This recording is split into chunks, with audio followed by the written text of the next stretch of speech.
Like My Life for Yours, it takes an interesting approach to the Christian life, organizing according to the rooms of a house. Can you explain how that came about and where we're going with that idea? Yeah, as a literary conceit, I guess you could call it. This was I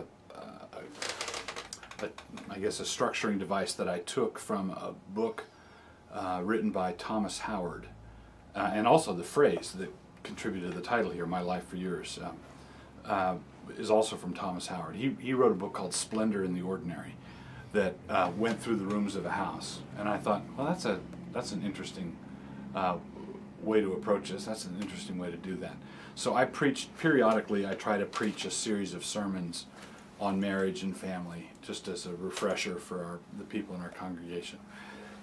And so, and people have been coming to church for a while. They don't want to hear they don't mind hearing the same truth, but preferably not in the same words and the same, the same approach. So I thought, well, I think I'm going to teach what I generally teach about marriage and household and family, but in a different setting, a different form. So I preached a series of sermons through the rooms of a house.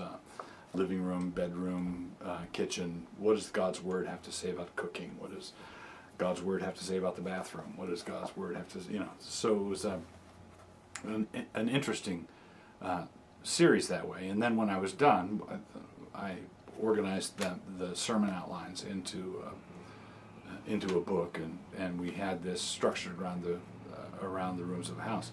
And it's astonishing how much the Bible has to say about all the different places and the ways in which we live.